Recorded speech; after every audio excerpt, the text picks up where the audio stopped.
Praise God. Praise God. God is good all the time and all the time. God is good. Praise God. Praise God. Isang mapagpalang araw po sa bawat isa. Sa pagkakataong ito, tayo po ay dudulog, lalapit sa ating Diyos na buhay ng may pananampalataya na kung saan may dalawa o tatlo na nagkatipon sa kanyang ngalan. Naroon siya sa kanilang kalagitnaan. Sa araw na ito, tayo po ay dudulog sa Panginoon sa ngalan ng bayan ng Mahinog sa probinsya ng Camiguin. Ating hihilingin na maitatag ang altar ng ating manunubos sa bayan ng Mahinog. May mudag sa atong mga kaigsuunan diha sa Visayas ug sa Mindanao. Bisan pa katong atong mga kaigsuunan nga anaa sa Luzon ug sa laing nasod. Dalaygo ang Ginoo sa walay katapusan. Ang atin pong pagsambay mula sa Aklat ng Mga Awit, ang 79 na kabanata, ang talata po ay 10. Bakit magtatanong itong mga bansa ng katagang ito? Ang Diyos mo'y nasaan? Ipaghiganti mo ang mga lingkod mong kanilang pinatay. Ang pagpaparusay iyong ipakita sa iyong mga hirap. Bakit magtatanong itong mga bansa ng katagang ito? Ang Diyos mo'y nasa.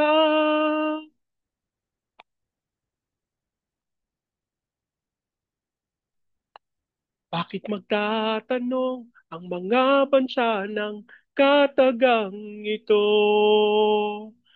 Ang Diyos mo'y nasaan? Ipaghiganti mo ang mga lingkod mong kanilang pinatay. Ang pagpaparusay, iyong ipakita sa iyo mga hirap.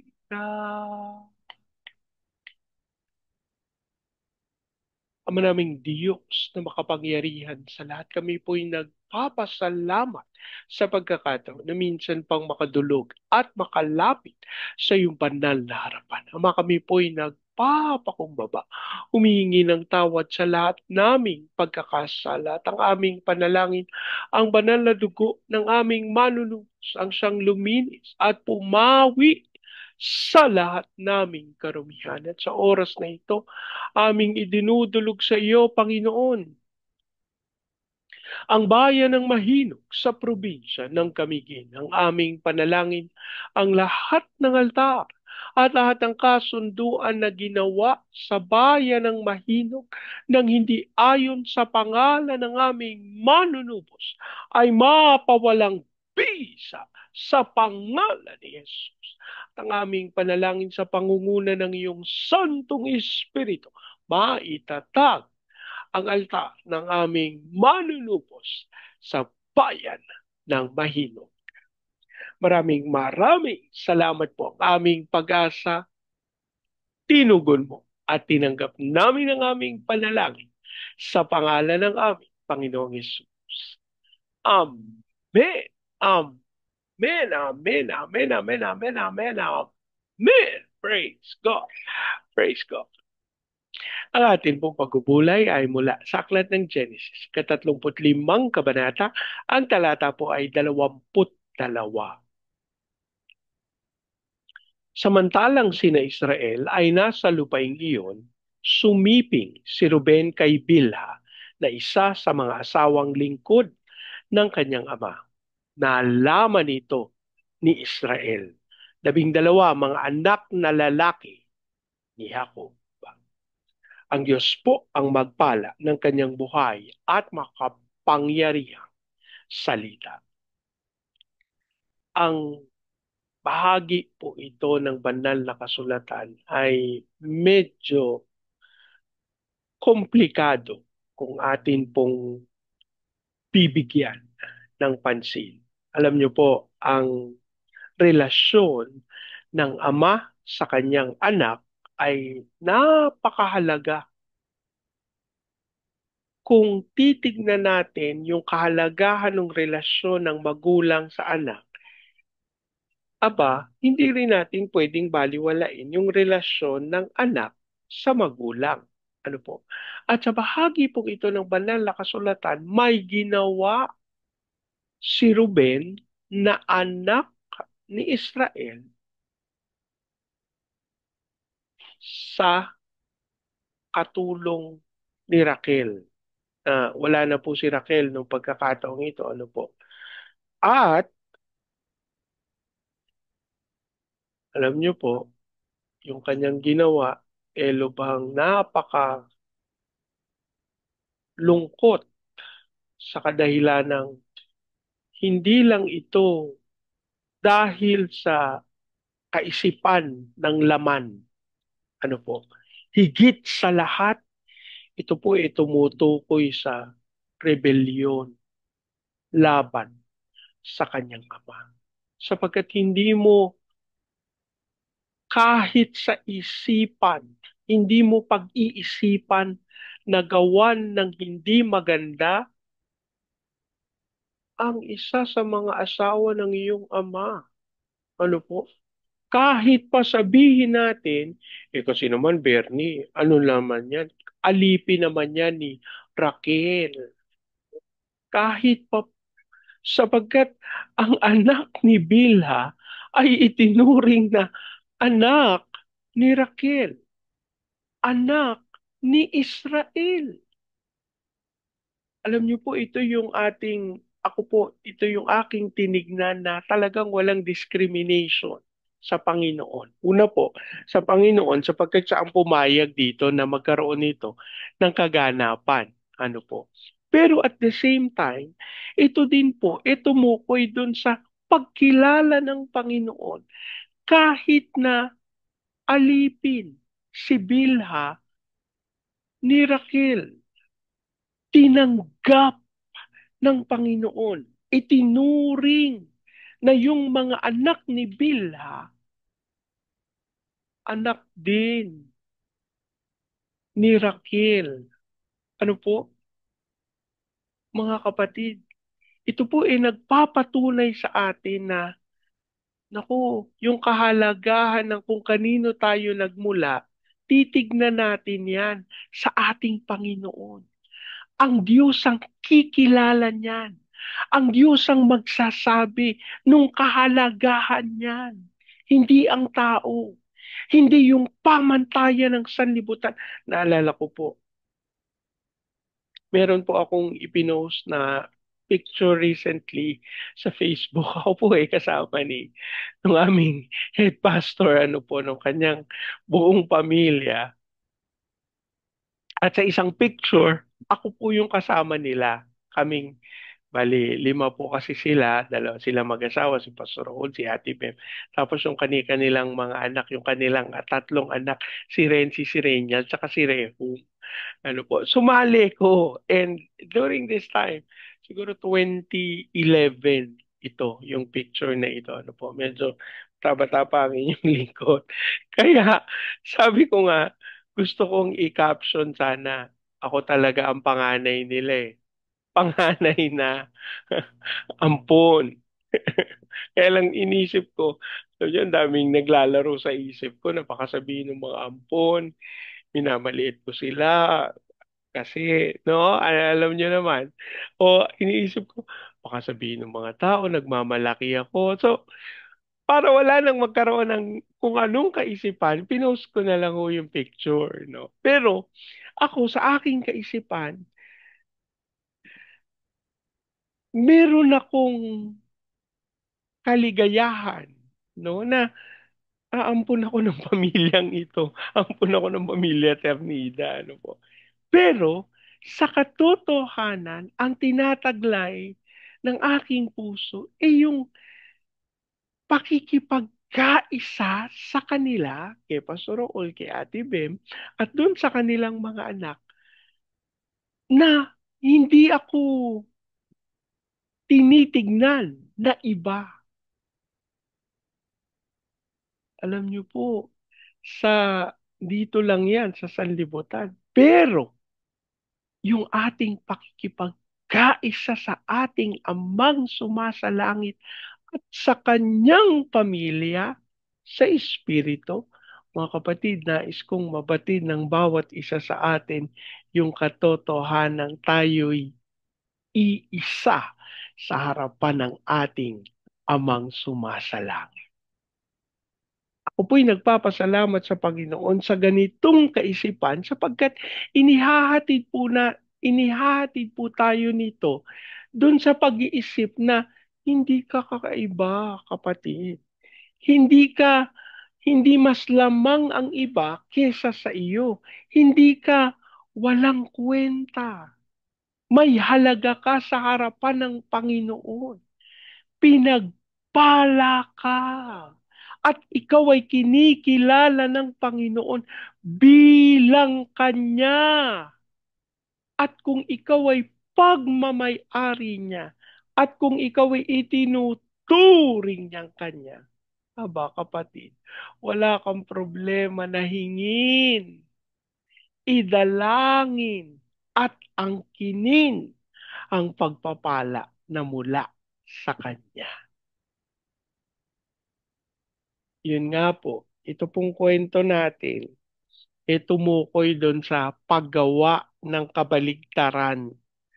Ano po, na imbis na ituring ni Ruben na kilalanin niya na pangalawang magulang siguro, ano, kasi may mga totoong magulang naman siya, pinagsamantalahan niya. Wala namang sinabing pinagsamantalahan dyan, Bernie. Pero mga kapatid, hindi mo naman magagawa, lalaki ka, hindi mo naman magagawa yan sa isang babae nang hindi ipipilit ang iyong sarili. Ano po?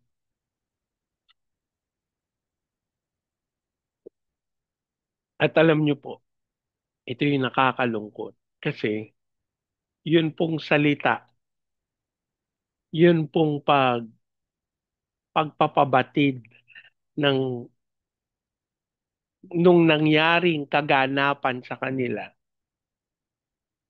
eh, hindi po nabigyan ng hustisya. Parang ganun po yung ating paningin, ano po.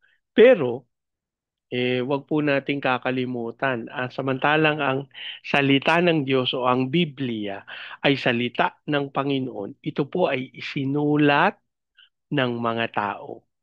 Kaya alam niyo po, ito nga yung ako'y nagpapasalamat sa Panginoon doon sa isa sa akin pong pag-aaral sa international, sa Asia Pacific International Institute Studies, ano po, na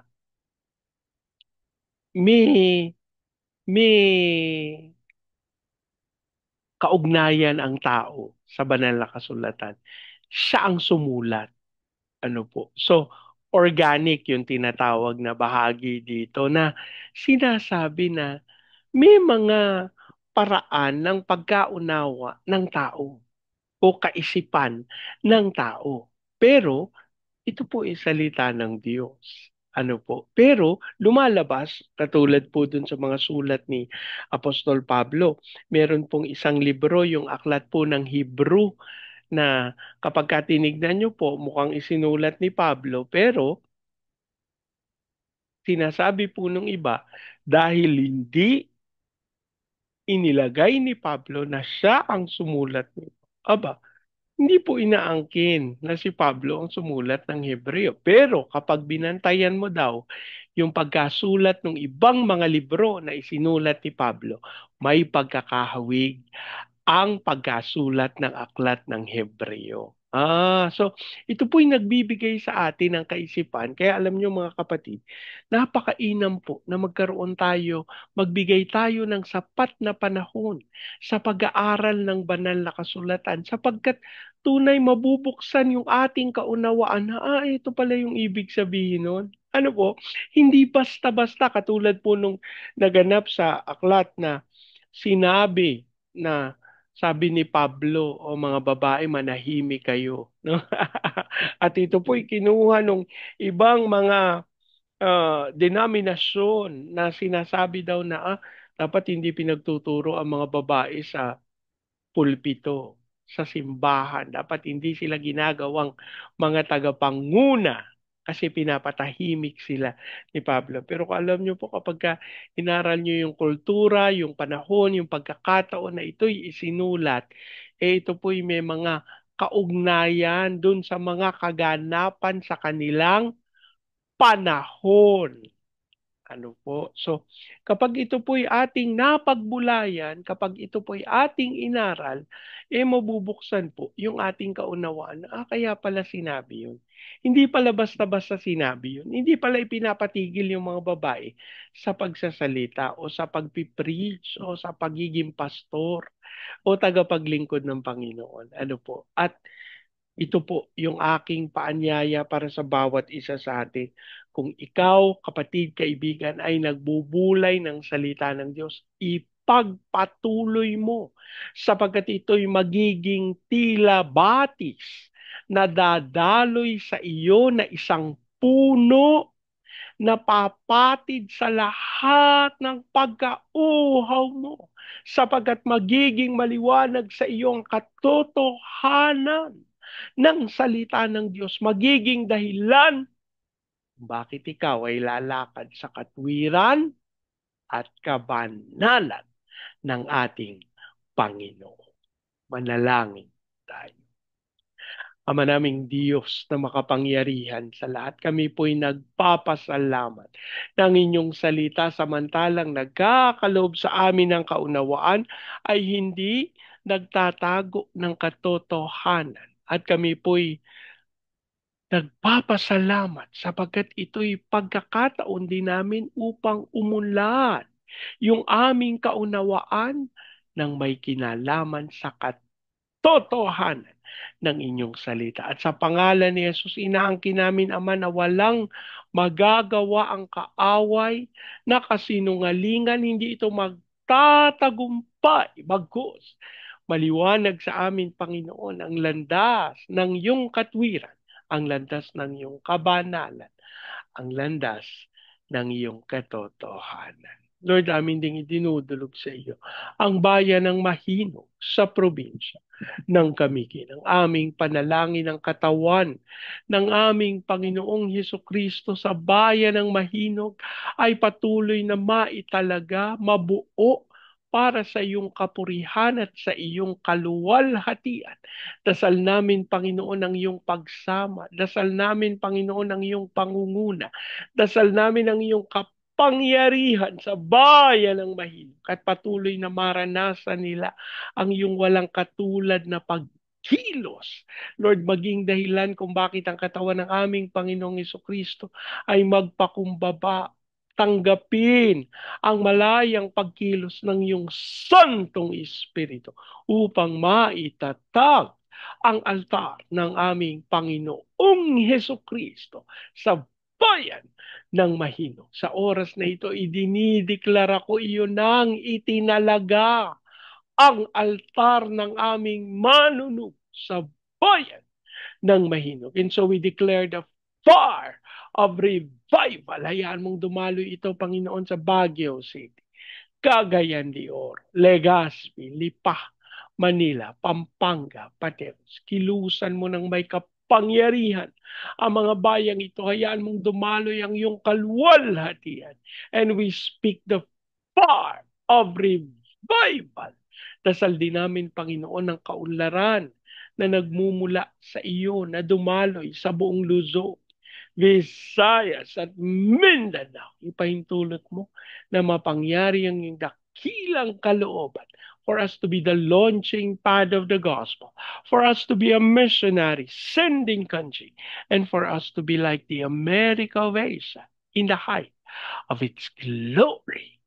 Dasal din po namin, Panginoon, ang pagpapakumbaba ng aming pinakamamahal na bayan sa lahat ng kasinungalingan, sa lahat ng gawa ng kaaway na aming pinanigan, na aming pinanampalataya na Lord sa oras na ito.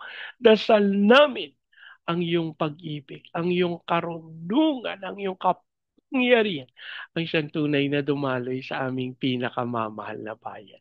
As we also pray, Father, sa iyong pangunguna sa aming mga government official, sa aming President Marcos, Vice President Duterte, sa Senado, Kongreso, Judiciary, Military, Police, local government.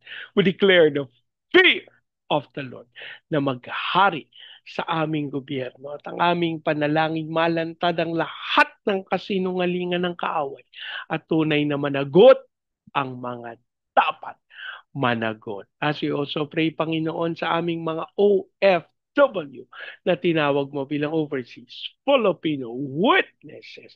Hayaan mong sila po'y sumaksi sa mga bansa na yung pinagdalhan sa kanila. As we also pray sa aming mga missionaries sa iba't ibang panig ng daigdig. Lord, gabayan, ingatan, bantayan, ipagtanggol mo po sila. And by faith, batid namin na hindi sila magkukulang sapagkat ikaw ang sasama. Lord, dito din yung aming panalangin sa mga lingkod mo na nasa Southern Thailand na ngayon sa kasalukuyan ay binabaha. Panginoon, bantayan mo po sila. Ingatan mo po sila at sa pangalan ni Jesus, batid namin, Panginoon, na hindi sila mangangailangan sapagkat ikaw ang kanilang pastol. At ang lahat ng pangangailangan, kayo po ang tunay na magkakaloob.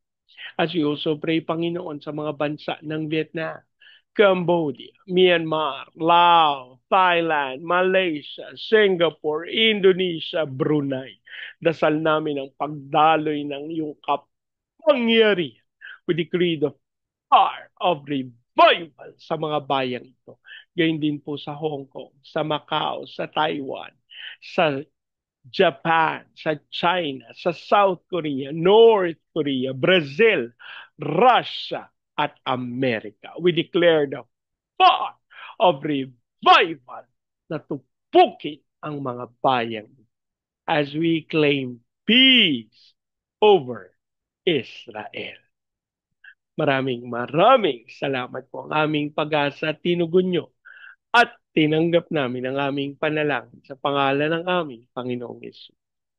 Amen. Amen. Amen. Amen. Amen. Amen. Amen. Amen. Praise God. Praise God. Lagi po nating tatandaan sa anumang pagsubok, problema, kahirapan, sakit, karamdaman.